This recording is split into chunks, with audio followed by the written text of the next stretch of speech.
सभी का हार्दिक स्वागत एवं अभिनंदन। आज का टॉपिक बहुत एक इम्पोर्टेंट टॉपिक लेकर के आपके सामने उपस्थित हुआ हूँ मैं। और क्योंकि हर आदमी जो भी काम करना चाहता है वो खुशियों के लिए करना चाहता है। तो इसके मैं आगे बताऊंगा कि प्रेजेंटेशन का आधार क्या था, प्रेजेंटेशन बनाने के पीछे मुझे प्रेरणा कहाँ से मिली। और इसमें टोटल आप देखेंगे 5 लॉज को, जो ऋषि मुनियों ने जो कुछ भी कहा है उसको हमने 5 सिद्धांतों के अंतर्गत वर्गीकृत किया है, जिसमें से केवल पहला जो लॉ है उसके बारे में आज हम विस्तृत चर्चा करेंगे। प्रेजेंटेशन 30 से 35 मिनट का होगा। उसके बाद से 15 से 20 मिनट तक हम परिचर्चा करेंगे, उसको डिस्कशन करेंगे, क्यूरियोसिटी सेशन में करेंगे। तो जो प्रेजेंटेशन हमारा है वह इसमें जो टॉपिक हम कवर करने जा रहे हैं वो इस प्रकार है। नेक्स्ट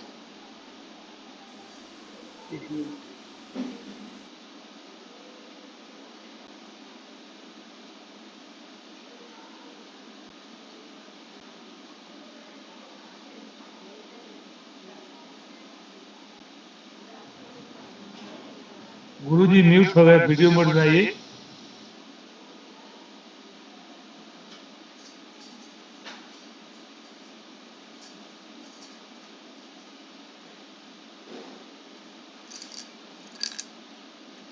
मिथिलेश भी आप म्यूट हैं।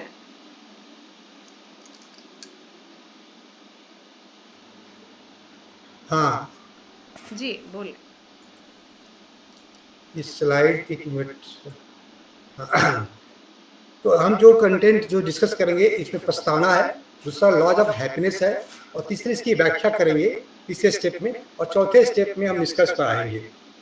तो नेक्स्ट जो है जो प्रेजेंटेशन का पार्ट है, जो जेनेसिस क्या है, इसकी उत्पत्ति कहाँ से हुई इस प्रेजेंटेशन का, उसमें आप देखेंगे कि बहुत सारे लोग अपने न्यूज़पेपर में पढ़ते होंगे कि बहुत सारे लोग आज के जिस जमाने में लोग पैसे के पीछे पागल है और पैसा ही जिनका जीवन का उद्देश्य हो गया है। ऐसे में भी कुछ लोग हैं जो अपनी पूरी जिंदगी की गाढ़ी कमाई समाज को दे करके और साधु सन्यासी बन जाते हैं। अभी देखिए आपके सामने जो स्क्रीन पर दिखाई पड़ रहा है, जितने सारे अरबपति है वो सारे अपने कैसे वो मांग की तरफ चले गए। वो तो मेरे मन में जिज्ञासा उठी, ऐसा प्रश्न उठा कि आखिर वो कौन से कारण है कि एक तरफ संसार में ऐसे लोग हैं जो पैसे के पीछे पागल हैं, उसके लिए भ्रष्टाचार करते हैं, अपने ईमान को बेचते हैं, और ऐसे लोग भी हैं जो सारे कुछ पैसा पाने के बाद भी सारा कुछ पैसा दे करके और वह दूसरे जीवन यापन करने चाहते हैं। तो मुझे आंसर मिला कि उनका जो खुशियाँ थी वो खुशियाँ पैसे से सेटिस्फाइड नहीं हो पाती थी और उनका स्तर कुछ ऊंचा था, अलग था। तो ये हमारा जेनेसिस रहा इस प्रेजेंटेशन का बनाने की भूमिका रही, और इसलिए मैंने इस पर खोज करना शुरू किया, अध्ययन करना शुरू किया, और उसके बाद से ये प्रेजेंटेशन के रूप में आपके सामने आया हूँ मैं आज। अब इसमें आप देखेंगे कि सारे जो चाहे वो आप पेड़ पौधे को लीजिए या जंतुओं को लीजिए या आप इंसानों को लीजिए, सारे जो हमारे जीवन की प्रक्रिया होती रहती है उसका जो बेसिक अर्ज है हमारे अंदर है वो खुशी प्राप्त करने का है। खुशी किसी काम से नहीं मिलती है तो आप उस काम को कंटिन्यू नहीं कर सकते हैं। पौधे में आपने देखा होगा एक छुई मुई पौधा होता है, आप लोगों ने सुना होगा, और उसको टच करने के बाद से वो सिकुड़ जाता है और फिर कुछ देरों के बाद से वो छुई मुई पौधा अपने पुराने रूप में आ जाता है। किसी जानवर को टच करते हैं, उसको पेन दर्द होता है तो अपने आप को उसके अलग हटने की कोशिश करता है। इंसान की भी स्थिति वही रहती है। तो इस पर सारे जो है वेद हमारे ऋषि मुनियों ने इस पर सारा कुछ रिसर्च किया और आगे उन्होंने जो कुछ भी ऑब्जर्व किया उसको लॉज के रूप में मैं प्रेजेंट करने की कोशिश कर रहा हूँ मैं। जो कुछ भी उन्होंने अध्ययन से पाया वो टोटल 5 लॉज होंगे। उस 5 लॉज की तरफ आज पहले लॉज की हम चर्चा करेंगे, नियम की बात करेंगे। यह लॉ जो होगा वह फिजिक्स के लॉ से थोड़ा अलग होगा। हम भौतिक विज्ञान में जो लॉ पढ़ते हैं उसमें कॉज एंड इफेक्ट कारण का सिद्धांत होता है, लेकिन यह यहाँ पर ऐसा कारण का नहीं रहेगा। ये उनके अनुभवों की अभिव्यक्ति का माध्यम है जो 5 चरणों में है।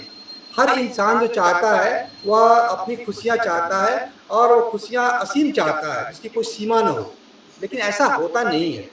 एक किसी चीज़ से आप पाने के बाद से खुशी क्षणिक होती है, फिर दूसरी तरफ आदमी दुखी हो जाता है। ऐसे कौन से कारण है हमारी खुशियाँ असीमित क्यों नहीं हो पाती हैं, खुशियाँ क्यों सीमित होती है, इसके बारे में हम आगे चर्चा करेंगे, जानने की कोशिश करेंगे। और हमारे जितने जो प्रयास होते हैं वो प्रयास जो है आपके कुछ नेचुरल फैक्टर्स होते हैं, प्राकृतिक कारणों से वो चेक हो जाते हैं। और कौन कौन से प्राकृतिक कारण हैं इसके बारे में जानने की कोशिश करते हैं। अभी जो जो प्रकृति कारण है, जो बाधाएं हैं, वो हमारी इच्छाओं को पूर्ति नहीं कर पाती हैं, और जब ये बाधाओं को पूरी नहीं कर पाती हैं तो हमें जिंदगी में दुख मिलता है। और दुख से मुक्ति पाने के लिए हम सारे उपाय करते हैं। आइए अपने चेक्स की कोशिश करते हैं, जानने की कोशिश करते हैं। पहला चेक्स ये है, जो ऑब्स्टेकल है, ignorance of the working of one's own mind. हमारा मन कैसे काम करता है, इसके बारे में हमारी अज्ञानता है। अधिकांश लोगों की अज्ञानता है कि हमारा मन कैसे काम करता है। तो अज्ञानता को दूर कर ले तो शायद खुशियों की सीमा भी हमारी बढ़ जाए। दूसरा है कि हमारे भविष्य के बारे में हमेशा चिंतित रहते हैं हम, और भविष्य के बारे में हमारी अज्ञानता रहती है। और तीसरा जो है, सबसे इम्पोर्टेंट पॉइंट है, वो ये है कि inherent limitations of the body, senses and mind. इसका मतलब ये हुआ कि जो हमारा शरीर है, या जो ज्ञानेंद्रियां हैं, और जो मन है, उसका जो है अपने निर्मित में ही उसकी सीमाएं होती हैं। उसकी सीमाएं रहती हैं, जैसे कि शरीर की सीमाएं रहती हैं। जैसे आप आंख दीजिए, देखिए काम करते हैं कि आप शरीर से एक लिमिट तक आप वजन उठा सकते हैं। आप सेंसेज है तो अभी आंखों से देखिए, एक आंखों से अधिक दूर तक आप देख सकते हैं। एक आप किसी सूक्ष्म स्थिति को एक सीमा तक देख सकते हैं। विज्ञान के माध्यम से हमने उस दूरी को देखने के लिए टेलीस्कोप लगाया, उसके क्षमताओं के एक्सटेंशन किया, और माइक्रोस्कोप भी किया, ताकि हमारी आंख की क्षमता का विस्तार हो सके। लेकिन ये माइंड, मन, बॉडी और सेंसेस का एक लिमिटेशन है, उस सीमा से आगे नहीं जा सकती है। तो ये हमारे चेक्स एंड बैलेंसेस रहते हैं, और हम अपनी खुशियां जो हैं, आनंद जो है, हम ऑब्जेक्ट्स में ढूंढते हैं, सामानों में ढूंढते रहते हैं। और आपका सामानों की भी सीमाएं होती हैं, इसलिए हमारी इंजॉयमेंट की भी सीमा जाती है। तो स्कार्सिटी पर ऑब्जेक्ट्स भी है। तो ये चार हमारे चेक्स बैलेंसेज होते हैं, जिससे हमारी खुशियां असीमित नहीं हो पाती हैं, और इन्हीं कारणों से हम दुखी होते हैं। अब इन चेक्स और बैलेंसेज के नाते जब हमारी इच्छाएं पूरी नहीं हो पाती हैं, तो हमें दुख होता है। और ये दुख क्या है? दुख का अब्सेंस और लैक ऑफ हैप्पीनेस। जो खुशियों का अभाव हमें दुख उत्पन्न करता है। अब हमें क्या है कि अब इंसान क्या करता है कि दुख से मुक्ति पाना चाहता है, अपने को मुक्त करना चाहता है, और इसके लिए वह सारे संसारिक उपाय करता है। जो भी संसारिक उपाय कर सकता है, सारे संसारिक उपाय करता है, लेकिन उसके बावजूद भी उसको सफलता नहीं मिलती है। और आगे चलते हैं, देखते हैं। उसके बाद से वो बाद में देखता क्या है कि संसारिक सारी सफलताओं के बाद से उसकी खुशियां जो है असीमित नहीं रह पाती है, खुशियां क्षणिक रहती है। अब उसके बाद से वह सुपर नेचुरल बींग्स की तरफ अपनाता है, और हर आदमी क्या है, एक ईश्वर देवता की तरफ मुड़ता है। देवता मुझे खुशी दे, देवता मुझे शांति दे। अब सुपर नेचुरल बींग्स की तरफ जाता है, और उसके तरफ मुड़ जाता है, और ये सारी प्रक्रिया चलती रहती है। लेकिन हमारे वेद, जो वेदों में जो अध्ययन आता है, जो ऋषि मुनियों ने अपने अनुभव किया, और इस जिज्ञासा को शांत करने के लिए उन्होंने अपने शरीर को ही लेबोरेटरी बनाया, और शरीर पर तरह तरह के एक्सपेरिमेंट कर डाले, और उस एक्सपेरिमेंट को उन्होंने रिसर्च के रूप में दिया।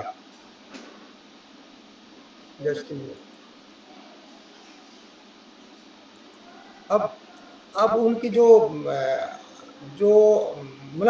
मन चेतना में उन्होंने अपना इंट्रोस्पेक्शन किया, और उसके बाद से जो साक्षात जो अनुभव आए, जो पुराने ऋषियों के जो है, उसको उन्होंने कुछ जो इम्पोर्टेंट ट्रुथ है, जैसे कहते हैं सत्य चित आनंद, तो उसकी तरफ वो खोज किए कि इसका रियल सोर्स क्या है।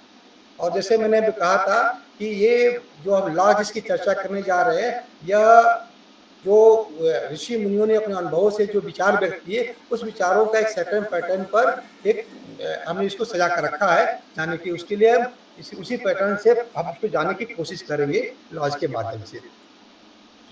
अब इससे पहला लॉ क्या कहता है कि ऑल बीइंग, जिसके आज हम इसी पे चर्चा करेंगे, all being exist at a different level of consciousness, and for every level of consciousness there is a different and fixed degree of happiness. अब इस नियम के अंदर देखिएगा, यह नियम दो नियमों से मिलकर बना हुआ है। पहला नियम का पहला भाग ये कहता है कि जितने भी जीवित प्राणी हैं, ऑल बीइंग्स एग्जिस्ट, रहते हैं at different levels of consciousness, चेतना के विभिन्न स्तरों पर हर प्राणी रहता है। इसका मतलब क्या है कि एक प्राणी और दूसरे प्राणी जो रहते हैं, एक इंसान दूसरे इंसान का जो है, उसको चेतना का स्तर सबका अलग अलग रहता है। पहला नियम ये कहता है, नियम का पहला अंश ये कहता है। और दूसरा नियम ये कहता है कि प्रत्येक लेवल जो चेतना का जो स्तर है, उससे एक निश्चित और फिक्स डिग्री ऑफ हैप्पीनेस उसके फिक्स है।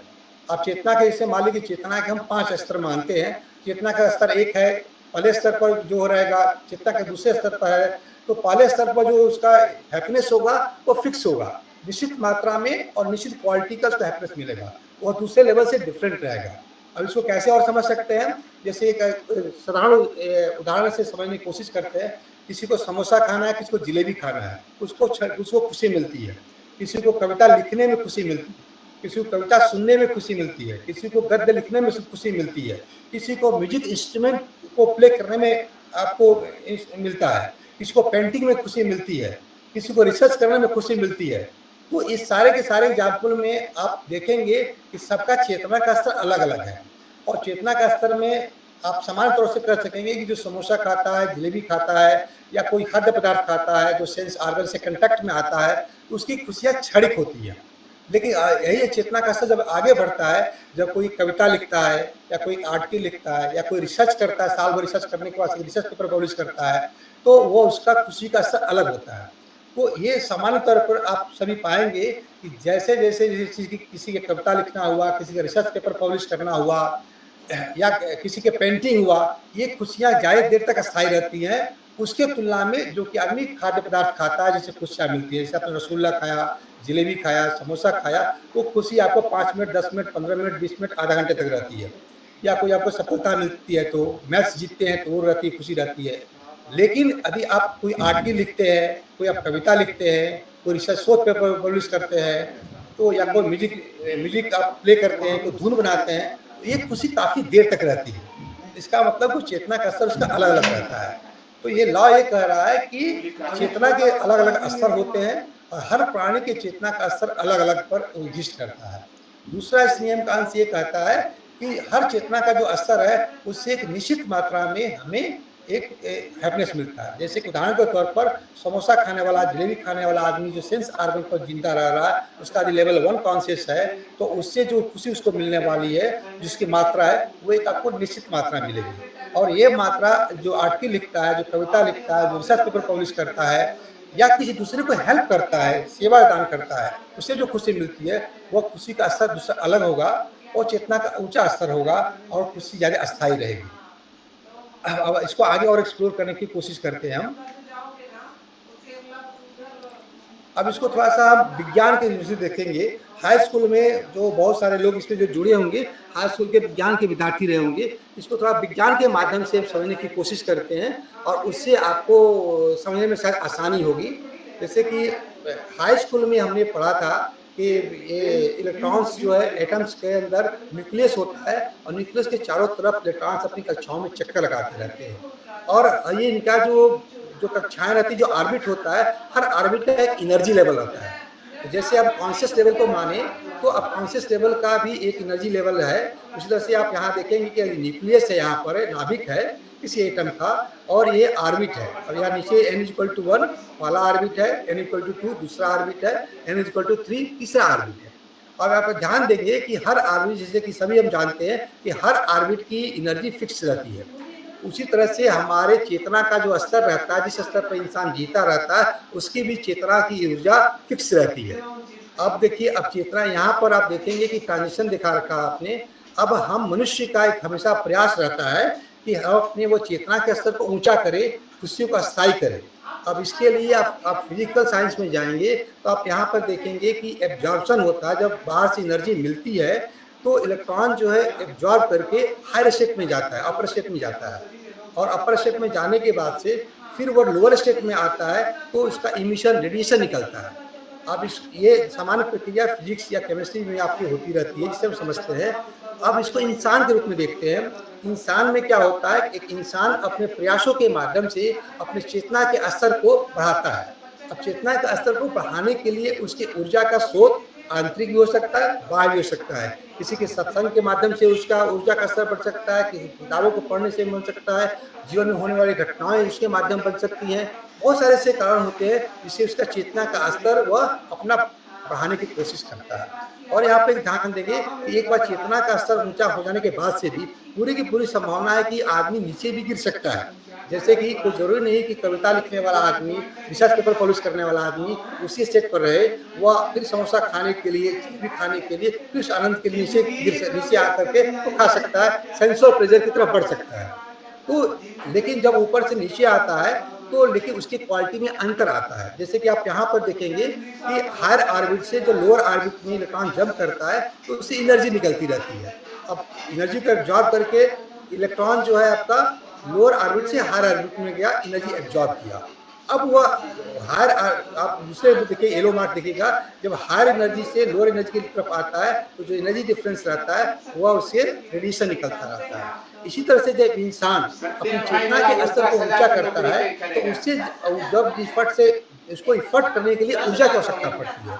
इस ग्राफ के माध्यम से मैं केवल ये कहना चाहता हूँ कि जैसे कि एक एटम के अंदर इलेक्ट्रॉन को अपना energy level customer support executive वाला देता है जाने के लिए ऊर्जा की जरूरत पड़ती रहती है। इसी तरह से एक इंसान को भी मानसिक चेतना के एक असर से दूसरे स्तर पर जाने के लिए उसको तपस्या करनी पड़ती है, उसको पुरुषार्थ करना पड़ता है, उसको बहुत सारे उपाय करने पड़ते हैं, तब उसका जो चेतना का स्तर एक लेवल से दूसरे लेवल पर जाता है। नहीं रोल दूसरे तरफ से और इसके एग्जाम्पल से समझते रहते हैं। अब देखिए जैसे यहाँ पर आप यहाँ पर देख रहे हैं कि एक एनर्जी जो एब्जॉर्ब होता है, यहाँ एनर्जी देखेंगे एब्जॉर्ब करने के बाद से आदमी नीचे से ऊपर की तरफ इलेक्ट्रॉन जा रहा है और जब ऊपर जाता है तो एक सर्टेन स्टेट रहता है और फिर ग्राउंड स्टेट यहाँ दिखा रहा है, एनर्जी रिलीज करता है।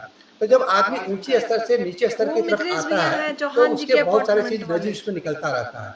जैसे कोई आप इसे एग्जाम्पल सब समझ सकते हैं कि बहुत सारे ऋषि मुनियों ने बहुत सारी तपस्या की और तपस्या करने के बाद से अपने अनुभव के बाद से वह अपनी एनर्जी को कैसे रिलीज किया, उन्होंने अपने अनुभव को, अपनी एनर्जी को, अपने चेतना के स्तर से प्राप्त ज्ञान को उन्होंने टेक्स्ट के माध्यम से, अपनी वाणी के माध्यम से, प्रवचन के माध्यम से उस एनर्जी को रिलीज किया, जनता के लिए रिलीज किया। तो हम लोग इसको एक साइंस से एनालॉजी लेकर के इस चीज को हम समझ सकते हैं। इसीलिए मैंने साइंस का एक एग्जाम्पल लिया आपके सामने। और जैसे कि ये मैं स्लाइड पहले भी दिखाया था, आप देखिए इनका जो हैप्पीनेस का लेवल है इन लोगों का, ये इनका जो सेंसुअल लेवल का हैप्पीनेस है इससे ऊंचे उठ चुके हैं, मेंटल लेवल का हैप्पीनेस है इससे ऊंचे उठ चुके हैं। इसीलिए इनके अंदर त्याग की भावना आई है, सोसाइटी के देने की बात आई। एक इंसान कुछ लोगों के सामने या कुछ लोगों के पिक्चर आपके सामने है, अरबों रुपया कमाया, ठीक है, अरबों खरबों रुपया कमाया और एक स्थिति जिसके अंदर आता है कि सारी जिंदगी कमाई और समाज को देकर के और माँ की जिंदगी सलाह से जिंदगी चलना जाता है। इसका मतलब कि वो सुख, वो खुशियाँ जो इंसान को 100 अरब, 500 अरब खरब डॉलर नहीं दे पाई, उसको कुछ और खुशी की प्यास जगी और उस खुशी को सादा जीवन उच्च विचार अपनाने के लिए बाध्य होता है, क्योंकि उसका चेतना का स्तर ऊंचा हो गया है। तो आप देखेंगे कि जैसे जैसे इंसान के अंदर चेतना का स्तर ऊंचा होता है वैसे वैसे वो सादा जीवन उच्च विचार की तरफ प्रेरित करता है। तो किसी के व्यक्तित्व को परखने की एक शैली में आपको देता हूँ मैं, किसी का व्यक्तित्व कैसा है तो आप उसको व्यक्तित्व को परखना चाहते हैं, उसका चेतना का स्तर कैसा है, तो आप एक पैमाना चुन सकते हैं, सादा जीवन उच्च विचार। यदि किसी का विचार अभी उच्च है और जीवन का स्तर सादा है, सिंपल लिविंग हाई थिंकिंग, तो आप मान कर चल सकते हैं कि निश्चित रूप से उस इंसान का चेतना का स्तर ऊंचा है, क्योंकि वह नीचे की चीजों को एंजॉय कर चुका है, नीचे की चीजों को जान चुका है। ये चीजें हमारे अस्थायी नहीं होने वाली है, वो अस्थायी की तरफ जा रहा है। इसीलिए वो फिजिकल लेवल पर नहीं जीता, सेंसुअल लेवल पर नहीं जीता, इसीलिए वो सादा जीवन को अपनाता है और उसकी थिंकिंग विचारधारा ऊंची रहती है। कराएंगे तो जल्दी कराएंगे।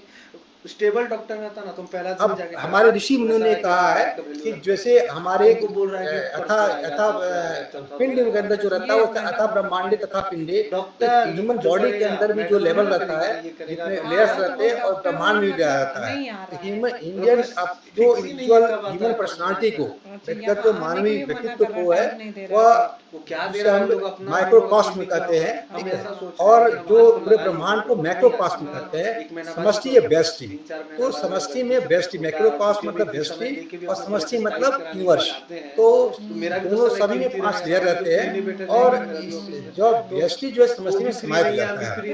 और आप तैत्तिरीय उपनिषद में ऐसा आता है, वर्णन आता है और शंकराचार्य जी भी कहते हैं कि हमारी चेतना के 5 लेवल कॉन्शियसनेस, चेतना कितने सारे 5 लेवल है। इसका मतलब कि अब 5 लेवल कि अब कौन कौन से लेवल रहते हैं, आइए उसको समझने की कोशिश करते हैं, इसमें कितनी ऊर्जा रहती है उसको जानने की कोशिश करेंगे हम। दूसरा वाला गलती से नहीं समझ पाया, दूसरा ब्रेस लगा दिया। आप इसमें देखेंगे कि जैसे आप इसमें जो पहला लेवल है अन्नमय कोश, फिजिकल बॉडी, दूसरा लेवल है प्राणमय कोश, वाइटल लाइफ कोश, तीसरा है मनोमय कोश, माइंड थॉट्स, चौथा है विज्ञानमय कोश, इंटेलेक्ट और विजडम और बैलेंस ऑफ माइंड, और 5वां जो है अंतिम जो है आनंदमय कोश, ब्लिस, हार्मनी, एक्सपेंडेड अवेयरनेस। ये 5 जो है हमारी चेतना के 5 स्तर हैं। सामान्य तौर पर हमारी जीवन यात्रा जो होती है चेतना के पहले स्तर से शुरुआत होती है, अन्नमय कोश से फिजिकल बॉडी को होती है, और अधिकांश लोग फिजिकल बॉडी एंड प्राणमय कोश, वाइटल एयर कोश पर जिंदगी जीते हैं, और उससे थोड़ा कम मात्रा में आप देखेंगे कि मनोमय कोश में लोग जीते रहते हैं। जैसे कि आप समझ सकते हैं कि जैसे कोई शोध छात्र हुआ, जैसे कोई कवि हुआ, कोई लेखक हुआ, कोई संगीतकार हुआ, तो ये सारे लोग मनोमय कोश में जीने वाले रहते हैं। हमारी यात्रा, आध्यात्मिक यात्रा की जो शुरुआत होती है वह मनोमय कोश से, जब हम विज्ञानमय कोश की तरफ जाते हैं तब हमारे आध्यात्मिक यात्रा की शुरुआत होती है। यहाँ तक हम संसारिक यात्रा में ही रहते हैं। और जैसे कि मैंने पुराने डायग्राम में दिखाया था आपको एटम्स के बारे में, तो जैसे हर लेवल का एनर्जी लेवल था, जैसे यहाँ पर आपने देखा था, ठीक उसी तरह से यहाँ पर भी चेतना का असर सबका अलग अलग है। तो इसका मतलब कि यदि इंसान को, किसी मनुष्य को फिजिकल बॉडी से वाइटल लाइफ फोर्स की तरफ जाना है तो उसको इफर्ट करना पड़ेगा, और जो चेतना का असर होगा, जो वाइटल लाइफ फोर्स पर जी रहा है, वह निश्चित से फिजिकल बॉडी से ऊंचा होगा। फिर उसको और इफर्ट लगाने के बाद से वह मनोमय कोश या माइंड थॉट्स पर जाएगा, और उसके चेतना का असर जो होगा, उससे प्राप्त जो खुशियाँ होगी वह निश्चित रूप से अस्थायी होंगी एज कम्पेयर टू नीचे वाले के तुलना में। उसके आगे जो जाते हैं, जिसे इंट्यूशन कहते हैं विज्ञान में कोश, तो उसमें जाते हैं तो उसमें आपका उसमें जो आपकी चेतना का स्तर होगा उससे काफ़ी ऊंचा होगा, और इस पर हमें प्राप्त करने के लिए काफ़ी इफर्ट, काफ़ी प्रयास की जरूरत पड़ेगी, काफ़ी तपस्या करने की जरूरत पड़ेगी। और अंत में जब हम जाते हैं वो आनंदमय कोश की तरफ जाते हैं। आनंदमय कोश के लिए अब अंत की स्थिति बनती है। ये 5 स्तरों में बताया गया है। और जैसे इसको आप जो कोश समझते हैं, एक तो कोश का अर्थ होता है खजाना, और एक कोश होता है कि भट्टी, जैसे देखे होंगे कि आप जैसे लोहार के अंदर गाँव में लिखा था भट्टी रहती थी, तो आप ऐसे समझते हैं कि जैसे 2 चमड़े की दीवार हो और उसके अंदर कुछ ही हवा भरी हो। अब प्रश्न ये उठता है कि इसके अंदर क्या भरा हुआ है इसके अंदर। तो ऐसी कल्पना, ऐसे ऋषि मुनियों ने कहा है कि जो संपूर्ण चेतना है इसको ब्राह्मण का नाम दिया, और ऊपर से जो ब्राह्मण के कुछ अंश है, यहाँ से आनंदमय कोश से कुछ अंश छट करके नीचे विज्ञानमय कोश में आते हैं, उससे कुछ छटते हुए आपको मनोमय कोश में आते हैं, उससे कुछ छटते हुए प्राणमय कोश में आते हैं, उससे कुछ छटते हुए अन्नमय कोश में आते हैं। तो सारे जो लेयर्स है, जो कोश है, हर कोश के अंदर चेतना भरी रहती है। तो और ये चेतना का सबका अलग अलग रहता है, लेकिन जो चेतना हमारे ऊपर से नीचे की तरफ आती रहती है, सबसे कम चेतना का असर फिजिकल बॉडी पर रहता है। यदि कोई इंसान केवल बॉडी लेवल पर दे रहा है, केवल शरीर पर ही ध्यान दे रहा है, शरीर को केवल इंस्ट्रूमेंट नहीं मान रहा है कि शरीर केवल मात्र यह आत्मा के रहने का स्थान है, ये हमारा एक यंत्र है, यदि यंत्र से ज्यादा उसका महत्व दे रहा है, इसका मतलब उसका चेतना का स्तर बहुत छोटे स्तर का ये है। भी तो उसी दिन जाएंगे। तो ऊपर से हमारी चेतना जो है ऊपर से घटते क्रम में नीचे की तरफ आती रहती है।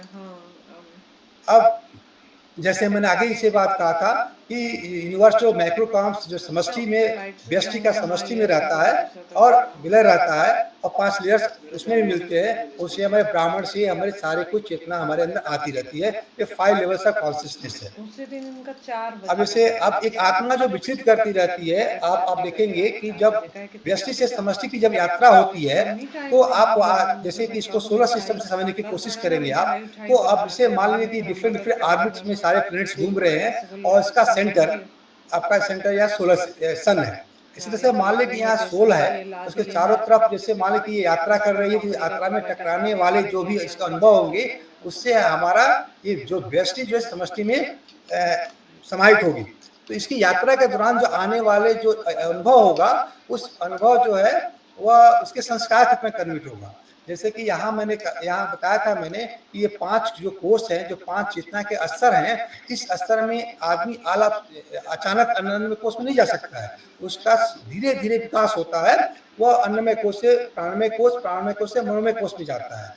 इसका मतलब कि जो उसका जो फिजिकल अन्नमय कोश था, उसके जो अनुभव थे, वो अनुभव उसके संस्कार के रूप में आएंगे। फिर प्राणमय कोश के जो उसका अनुभव होगा, जो इंटरेक्शंस होगा, जो एक्सपीरियंस होगा, उसके संस्कार के रूप में संचित होते जाएंगे, और इस तरह से हम आगे की हम यात्रा करते रहते हैं। तो अब जो ये जैसे कि मैंने कहा कि ये 5 कोशेज हो गए, चैम्बर्स कह सकते हैं। इसमें 5 का नाम मैंने बताया था, अन्नमय कोश, प्राणमय कोश, मनोमय कोश, विज्ञानमय कोश और आनंदमय कोश। ये 5 कोश का अलग नाम दिया गया। इसके नाम से इसे समझ सकते हैं आप कि इसकी भूमिका क्या रहती है। और जैसे कि मैंने आपको बताया था कि ये जो शीर्ष है वह खाली नहीं है, इसके अंदर चेतना का स्तर, चेतना भरी रहती है और सब जो है एक प्लेन ऑफ एग्जिस्टेंस कॉन्शियसनेस आपने इसमें supreme bliss of Brahman filters down giving rise to the joy of experience appropriate to each kosha. जैसे कि मैंने कहा था ऊपर से जो पूरे चेतना को ब्राह्मण कहते हैं अपने यहाँ, ईश्वर को ब्राह्मण, संपूर्ण चेतना को आप इस ब्राह्मण को ईश्वर भी कहते हैं। ऊपर से जो हमारी चेतना जब आती रहती है तो जिसके अनुपात में जो मात्रा नीचे की जो क्षमता रहती है उस हिसाब से नीचे आता रहता है। देखिए filters down giving rise to the joy of our experience appropriate to each kosha. एक प्रत्येक कोष के अनुभव में जो उसका अनुभव रहता है, जो आनंद मिलता है, उस हिसाब से ऊपर की चेतना फिल्टर होकर आती रहती है। ध्यान दीजिएगा, फिल्टर्स डाउन, अब जो ऊपर से चेतना जब आती रहती है तो आप में जॉय आनंद आपको मिलता रहता है।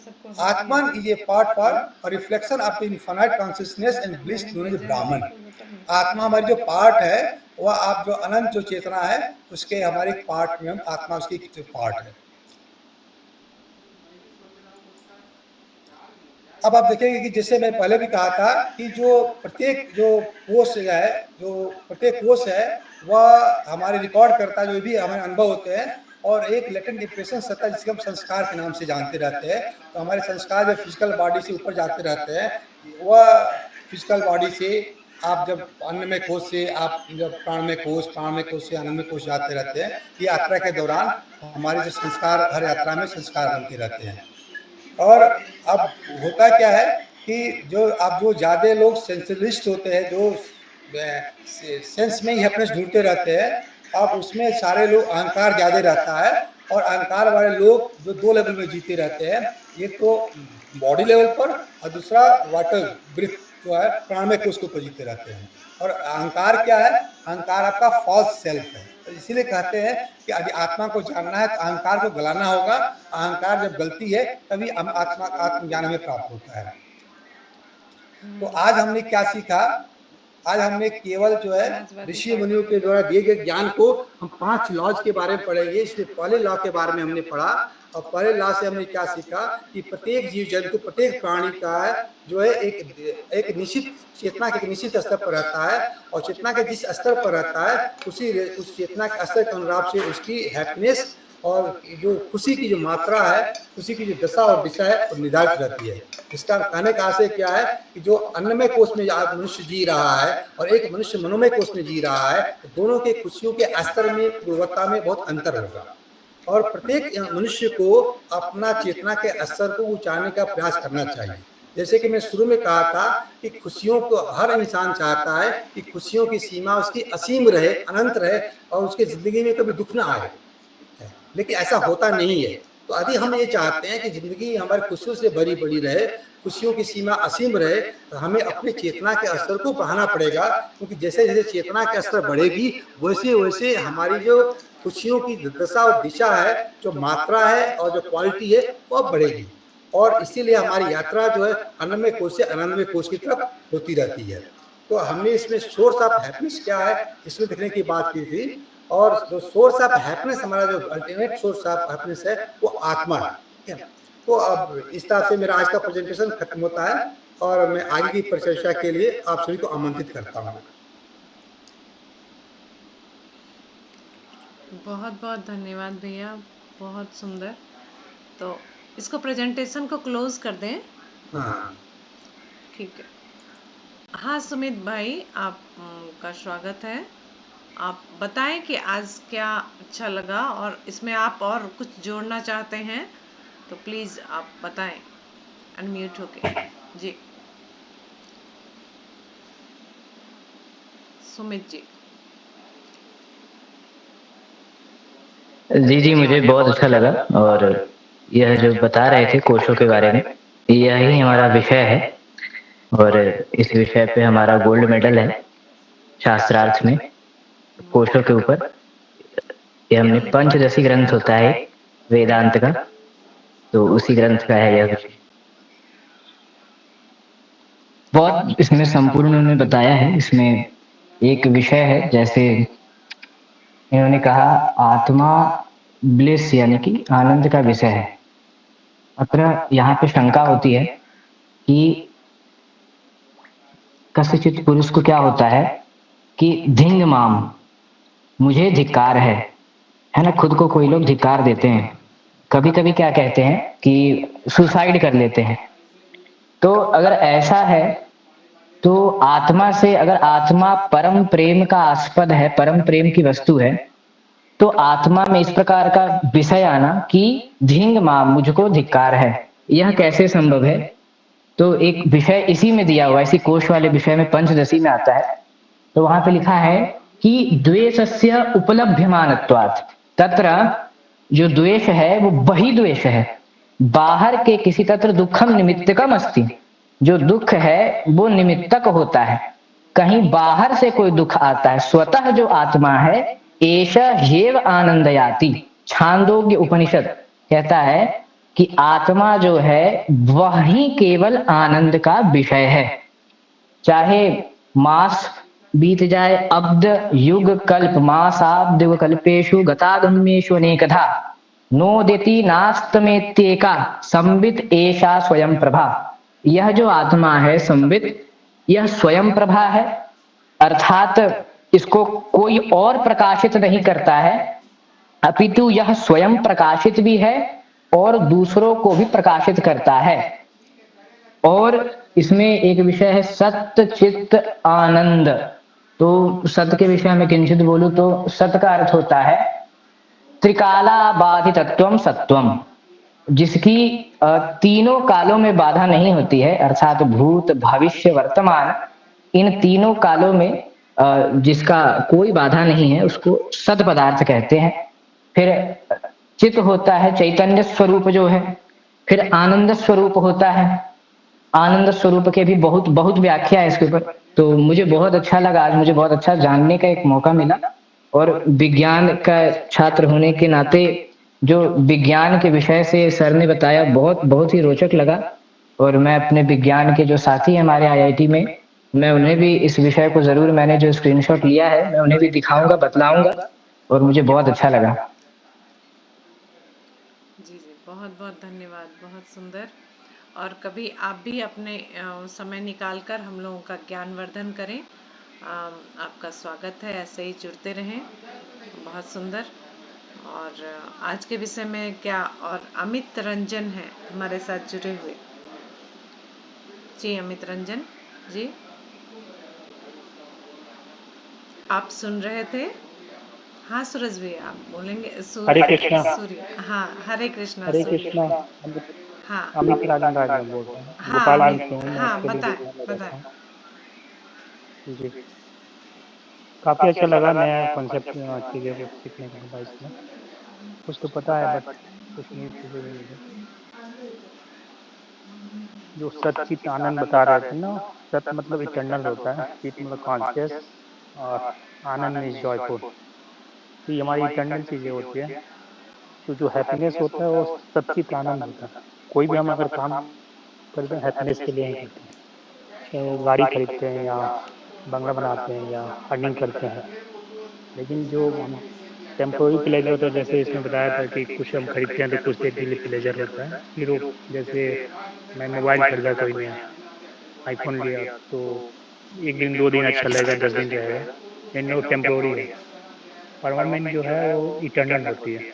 इटर्नल अगर आप एक्टिव है, प्रैक्टिस कर रहे हैं चीज़ों को, तो इनबिल्ड होगा। तो आपको कोई भी प्रॉब्लम होगी तो आप उसमें सॉर्ट आउट कर सकते हैं चीज़ों को।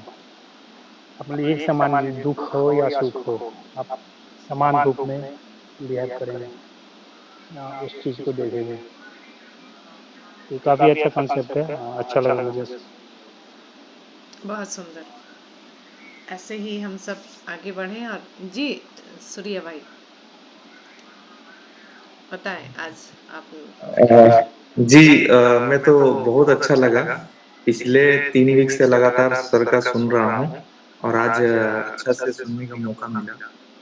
और जिस तरह से इन्होंने बात की क्षणिक सुख की और परम आनंद की, तो ये बहुत ही हद तक क्लियर हुआ। और मेरा भी यही मानना है कि जो आनंद है और जो सुख है, भौतिक सुख, इसमें बहुत अंतर है। अगर हमें आनंद चाहिए अपने जीवन में, तो हमें फ्री के चीजों में जाना होगा। फ्री यानी कि प्राकृतिक के चीजों में। और जितना हम लोग प्राकृतिक से जुड़ेंगे उतना ही हम लोग एक अलग आनंद के अनुभव करेंगे, क्योंकि प्राकृतिक ने ही हमें जन्म दिया है, उन्हीं का कहीं ना कहीं अंश है। तो हम लोग जितने भी प्राकृतिक से दूर हो रहे हैं और भौतिकवादी चीजों से जुड़ रहे हैं, उनकी हैप्पीनेस लेवल ऑटोमेटिक कम होगी, इसमें कोई दो राय नहीं है।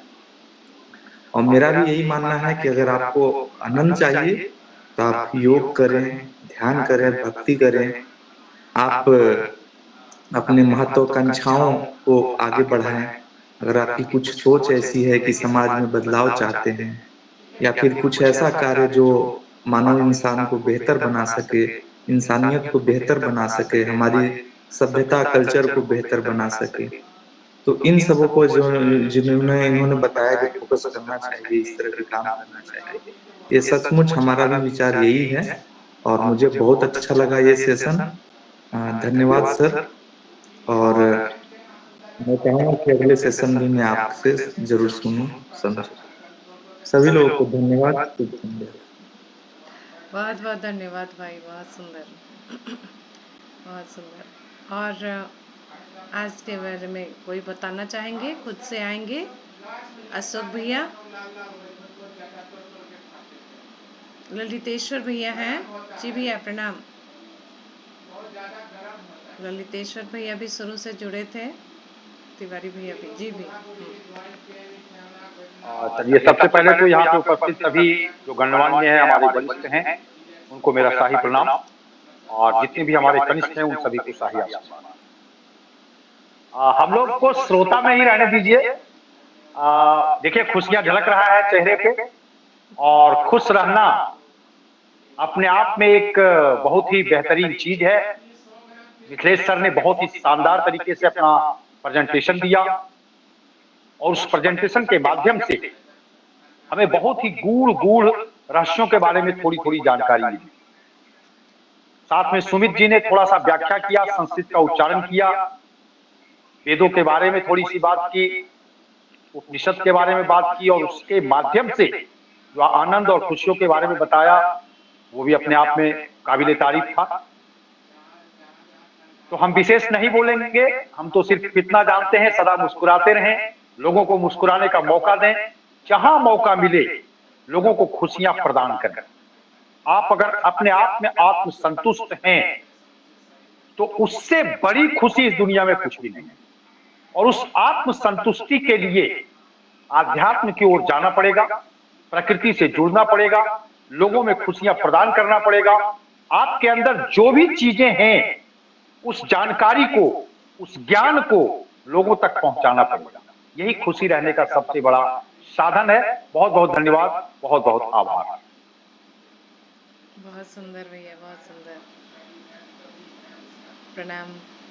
और एसन तिवारी भैया हैं हमारे साथ, उनके भी वक्तव्य को सुनना चाहूंगी।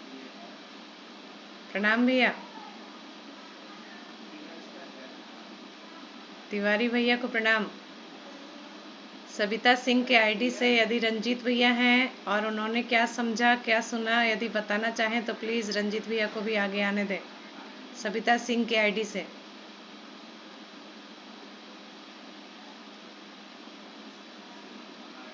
चलिए, तिवारी भैया तक आवाज नहीं जा रही है। और कोई बोलना चाहेंगे? सत्या भाई हैं और भूगौड़ा आईडी से कोई? ये वंदना दीदी, एक ब्रजेश बाबू ज्वाइन किए होंगे, उनको आमंत्रित कीजिए यहाँ तो। मिथिलेश बाबू? नहीं, ब्रजेश बाबू। ब्रजेश, हाँ, वो आए और आ रहे हैं और जा रहे हैं, मुझे लग रहा है उनका नेटवर्क, हाँ अभी जुड़ गया है। जी जी जी, स्वागत है, प्रणाम ब्रजेश बाबू जी। भैया को प्रणाम है, आप अनम्यूट करें अपने आप को। जी जी। हाँ मैडम, सभी को प्रणाम। स्वागत मैं स्वागत। लेट ज्वाइन कर पाया, थोड़ा बाहर गया था, लेट ज्वाइन कर मैं पाया। देखी कि आप प्रेजेंटेशन जी होने के जी बाद जुड़ पाए। जी हाँ, लेट ज्वाइन किया है। ठीक है, रिकॉर्डिंग हो रहा है, रिकॉर्डिंग में आप सुन के उसमें भी अपने वक्तव्य को बता सकते हैं कमेंट में, और आप अपने बारे में थोड़ा बताएं। नहीं सुन जी पाए, कोई बात नहीं। जी हाँ मैं जो है अपने मिथिलेश कुमार राय साहब का जूनियर हूँ, ठीक है। और जी जी मिथिलेश राय साहब के सानिध्य में ही मैं सर्विस में बड़ा हुआ हूँ भारतीय वायुसेना में। बहुत कुछ इनसे हमने सीखा है और इनको हमेशा सुनना चाहेंगे। ये हमारा आज सौभाग्य नहीं रहा कि मैं इनको नहीं सुन पाया, किसी व्यस्तता की वजह से मैं ज्वाइन नहीं कर पाया, लेकिन मैं सुन रहा था जिस तरह से बाद में जो समीक्षा की गई वो वाकई मतलब वक्तव्य बहुत अच्छा रहा होगा। सभी भाइयों को बहनों को प्रणाम, स्पेशली अपने मिथिलेश कुमार राय सर को प्रणाम। धन्यवाद सभी का। धन्यवाद धन्यवाद, प्रणाम, स्वागत है। और आगे जी अशोक भैया, मैं आवाज दी थी, बोले भैया, प्रणाम। मैं तो बचपन में पढ़ा था इलेक्ट्रॉन न्यूट्रॉन प्रोटॉन, तो मिथिलेश भैया ने मुझे बहुत अच्छे ढंग से अभी जैसे बच्चा को बतलाया जाता है कैसे कितना पावर होता है किस ध्रुव पर, सुन करके हमको बचपन का याद आने लगा। और लगता है कि 2-4 दिन जुड़ गए मिथिलेश भैया के साथ से, लगता है कि फिर हम लोग तरोताजा हो जाएंगे। और भैया से जरूर मैं आग्रह करूंगा कि ऐसे ही हम लोग को मार्गदर्शन करते रहें और हम लोग उसको सुन करके अपने जीवन में ला करके उसका लाभ उठाएं। अब इस कान से सुने उस कान से निकाल दिए तब इस सुनने से कोई फायदा होने वाला नहीं है भाई। तो बहुत अच्छा चीज बतलाया आज का, सुन करके हमको बहुत खुशी हुई। बहुत बहुत धन्यवाद मिथिलेश भैया, कोटि कोटि मैं आपको प्रणाम करता हूँ। राधे राधे, जय श्री कृष्ण भैया। आप पहले 2-3 क्लास छूट गया है, अब मुझे लगता है अशोक भैया आपका नहीं छूटेगा, है ना? हर शनिवार 7 से 8 आप रहेंगे हमारे साथ। जी, तो सभी का रिकॉर्डिंग भी आध्यात्मिक ग्रुप में, और जो नहीं जुड़े हैं आध्यात्मिक परिवार से, उसका लिंक चैट में है, आप लोग जुड़ सकते हैं। उसको टच करेंगे तो आप उस ग्रुप में जुड़ जाएंगे, जिससे आपको उसका रिकॉर्डिंग वगैरह भी मिलता रहेगा। और हर सैटरडे को ये कार्यक्रम होता है, और अच्छे अच्छे सद्वाक्य भी आप लोगों के अच्छे आए तो सभी भैया के भी आते रहते हैं। तो सभी एक दूसरे से इसी तरह ज्ञान वर्धन करते रहे, एक दूसरे से बातें करके, बताते, विचारों को आदान प्रदान करके। सत्या भाई कुछ कहेंगे? हमने जो सुना है, मैं भी पंचकोशी साधना की हूँ सासाराम में लाल बिहारी सिंह बाबूजी से। तो यदि आनंदमय कोश का यदि एक लाइन में डिफिनीशन बताया जाए, आनंद में कैसे, तो एनी सिचुएशन आप प्रसन्न रहो। कोई भी परिस्थिति आपके सामने आती है किसी भी तरह की, तो आप दुख में नहीं डूबते हैं और प्रसन्नता में भी खूब प्रसन्न नहीं होते, बल्कि एनी सिचुएशन एक मुस्कान, कीप स्माइल। गायत्री मंत्र का पूरा अर्थ आप नहीं डिटेल्स में उसको चिंतन कर पाते हैं, मनन कर पाते हैं, तो बस कीप स्माइल, हमेशा मुस्कुराते रहो। ये मुस्कान दूसरे को भी खुशियां देता है और अंदर से हमेशा प्रसन्न रहो। तो और 5 कोशों को तो भैया ने बताया ही, बहुत सुंदर। अन्नमय कोश हमारा जो भी है वो बीज से बनता है, और जो हमारे शरीर में मांस और हड्डियां हैं वो अन्नमय कोश से बनते हैं, कहे जाते हैं। यदि फिजिकल बॉडी में कहे तो प्राणमय कोश, उसके अंदर जो शक्ति है, जो ऊर्जा है, वो कहलाती है। मनोमय कोश, मेंटल बॉडी, सभी समझते हैं मन उसके अंदर आता है। हमारा मन क्या है? जी भैया, मैंने आवाज दिया था, आ रही हो। विज्ञान में कोश में संतों को वहां से स्टार्ट होता है अध्यात्म की जर्नी, जो भैया ने बताया कि अध्यात्म की जर्नी विज्ञान में कोश से स्टार्ट होता है। और विज्ञान में कोश वो स्टेज हो जाता है जब हमें सबके अंदर, हर जगह, हर चीज में हमें वो ही ईश्वर ही नजर आते हैं, उसके अलावा कुछ भी नहीं। सभी के, जीव जंतु, प्राणी, सजीव निर्जीव, जहाँ हर जगह सिर्फ और सिर्फ कण कण में तुम हो व्याप्त, वो स्थिति विज्ञान में कोश में हो जाती है। और आनंदमय कोश की बात हुई ही। जी तिवारी भैया, प्रणाम, स्वागत। प्रणाम, सभी लोगों को प्रणाम। तिवारी साहब प्रणाम। प्रणाम सर। हम तो रेगुलर आप लोगों के मन में बात सुनते हैं और मुझे बहुत अच्छा लगता है। मिथिलेश सर का जो एक्सप्लेनेशन है वो बहुत ही सिस्टमेटिक और साइंटिफिक होता है। और आज का जो विषय था हैप्पीनेस के बारे में, तो हैप्पीनेस आदमी को क्या चाहिए इस पर निर्भर करता है। मैं ज्यादा कुछ नहीं बोलूंगा। एक दार्शनिक ने लिखा है कि only 2 persons can remain happy in this world, a mad man and a child. So be a mad man to achieve what you desire and be a child to enjoy what you have deserved. मतलब क्या है कि आपको क्या चाहिए उसके लिए कड़ी मेहनत कीजिए, चाहे दिशा कुछ भी हो, शारीरिक हो, मानसिक हो, आध्यात्मिक हो, जिसमें बहुत सारी दिशाएं हैं, उसमें आप अपने शक्ति के अनुसार मेहनत कीजिए और जो मिल जाता है, कोई जरूरी नहीं है कि हर बार सफलता मिल ही जाएगी, लेकिन कभी कभी विफल होने पर भी खुश होने की जरूरत होती है। और ज्यादा नहीं बोलूंगा। सभी लोगों को प्रणाम। प्रणाम भैया जी। विफल हमें लगता है ना कि हम हुए, लेकिन ईश्वर हमारे लिए शायद इससे भी अच्छा कुछ सोच के रखते हैं।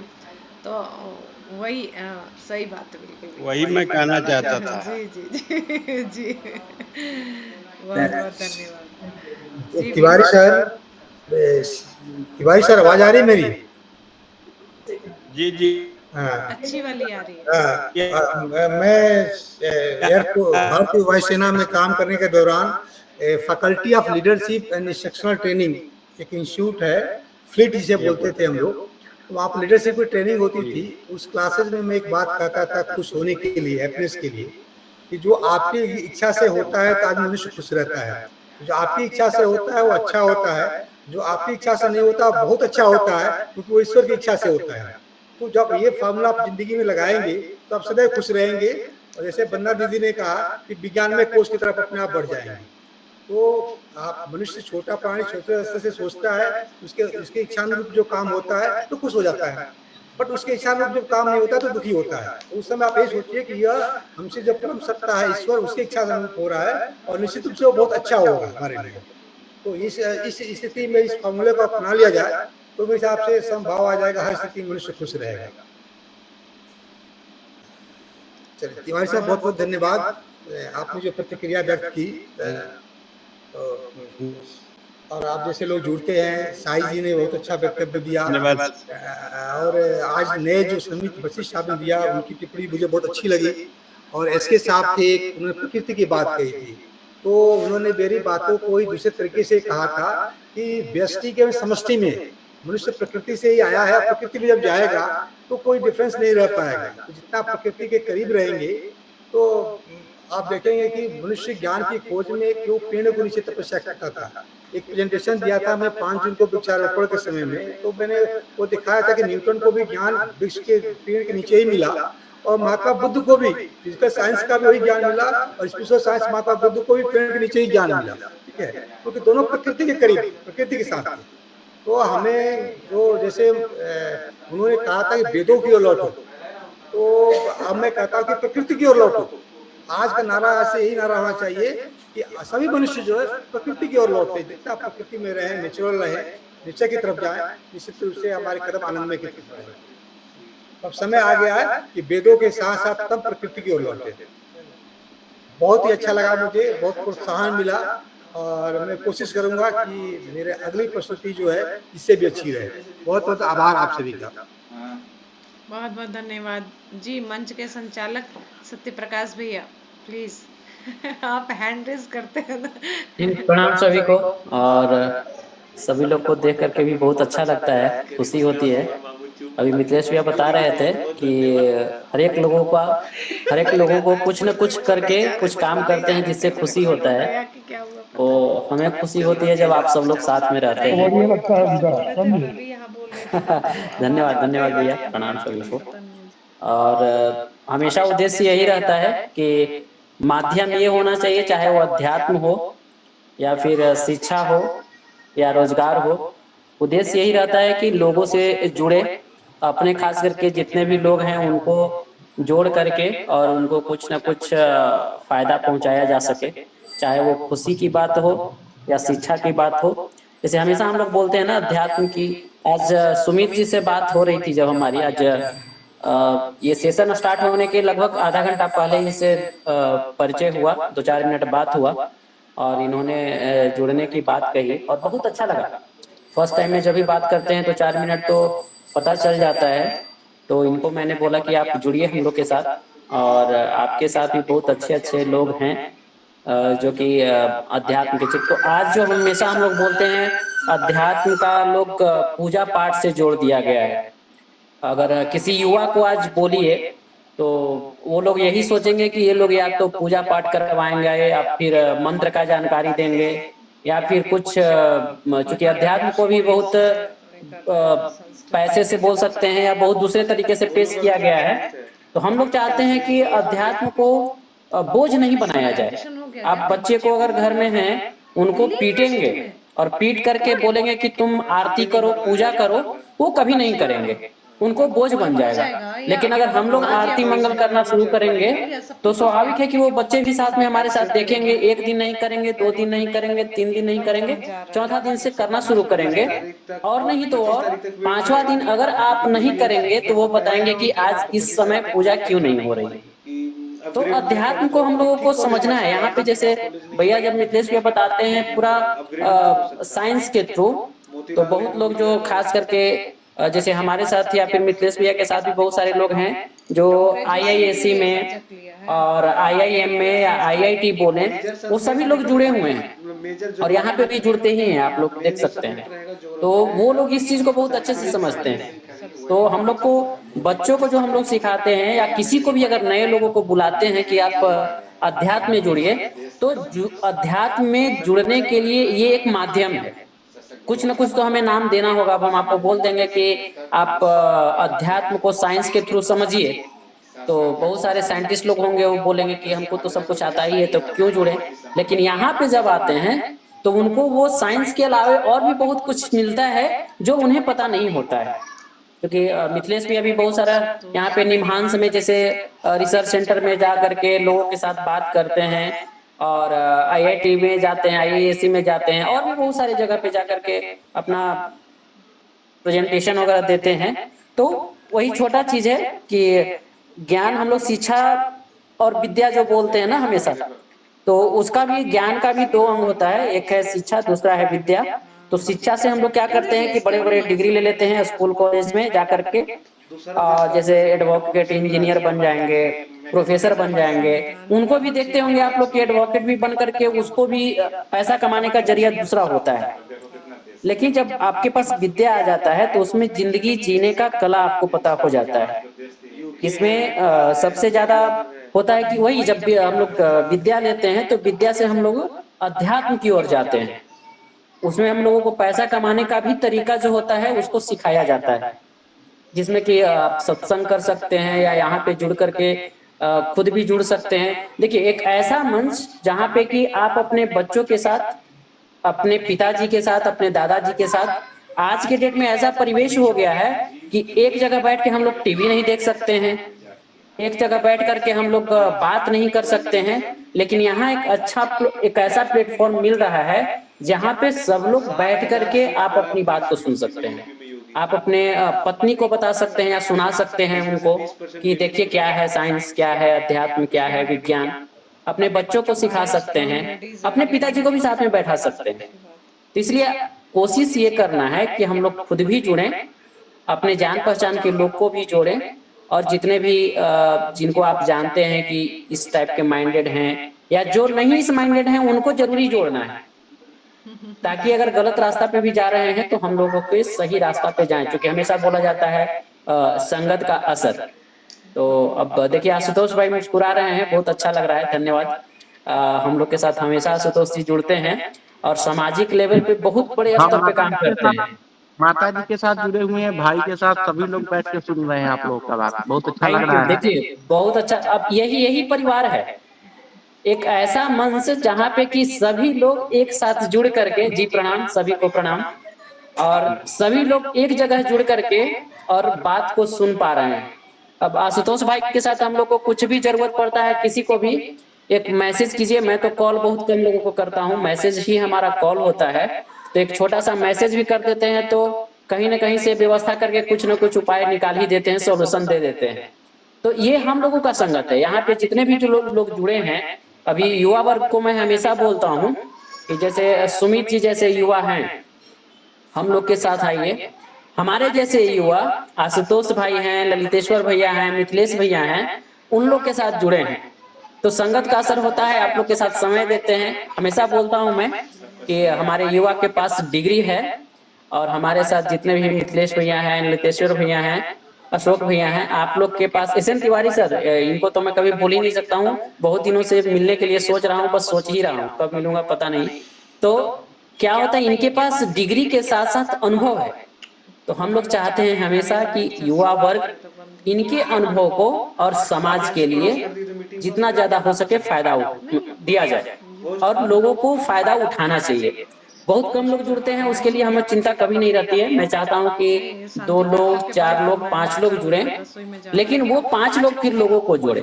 अगर उनको अच्छा लगे तो जुड़े, नहीं तो सभी लोग तो कर ही रहे हैं। आज के डेट में रील्स में समय बिता रहे हैं। आज एक स्टूडेंट से बात हो रही थी कि रील्स बनाने के लिए हम लोग सोच रहे हैं, तो 6 महीना से सोच रहे हैं। बहुत लोग उसमें पैसा भी कमा रहा है। तो सोचने से नहीं, करता बनिए। कोई भी चीज को करने के लिए भी एजुकेशन की जरूरत होती है, और जब एजुकेशन लेंगे तभी आप रील्स भी बना पाएंगे, अध्यात्म सीख पाएंगे, शिक्षा भी सीख पाएंगे, और विद्या भी ले पाएंगे। बहुत बहुत धन्यवाद आप सभी को, और ऐसे ही जुड़ते रहिए, लोगों को भी जोड़ते रहिए। धन्यवाद, प्रणाम। धन्यवाद सत्य भाई, प्रणाम। आप सब कुछ बोले, योग छोड़ दिए। तो आप जी हाँ, डेली 5:45 बजे से 7 बजे तक डेली, मतलब सुबह में योग चलता है। तो उसमें आज की डेट में बहुत सारे लोगों को प्रॉब्लम होता है, और डॉक्टर के पास जाकर के डायबिटीज का 1200 रुपये का मंथली उनका पैकेज बना हुआ है। बहुत लोगों को मैं जानता हूँ, और वो बोलते हैं कि यहाँ पे बोलेंगे तो थोड़ा शर्म आता है। तो 1200 रुपये अगर बचाना है तो सुबह में 5:45 से 7 बजे तक योग चलता है, जिसमें 1 रुपया भी नहीं लिया जाता है। फ्री क्लास चलता है डेली। आप लोग ग्रुप में भी जुड़ जाइए। किसी भी ग्रुप में अगर नंबर चाहिए तो हम लोग आपको अपना नंबर दे दीजिए, हम लोग ग्रुप में जोड़ देंगे। और इंग्लिश क्लास भी चलता है, छोटे बच्चे जुड़ते हैं, और कुछ ऐसे महिलाएं जुड़ते हैं जिनके बच्चे कॉन्वेंट स्कूल में पढ़ते हैं, लेकिन वो अपने बच्चों के साथ शाम में ट्यूशन नहीं पढ़ा पाते हैं। तो उन लोगों के लिए एकदम this is cat, this is rat, जो भी है ABC, कंजक्शन, प्रोनाउंसिएशन, बहुत सारा चीज है जो कि बताया जाता है। तो वैसे लोग, महिलाएं भी खाना बनाते रहें और हम लोग के साथ जुड़ते रहें। उनको छोटा छोटा चीज जो बच्चों को सिखाया जाता है घर में, वो चीज हमारे टीम है, जो हमारे बहुत सारे लोग सेवा करते हैं, वो लोग बताते रहते हैं। तो आप लोग उसके लिए भी जुड़िए।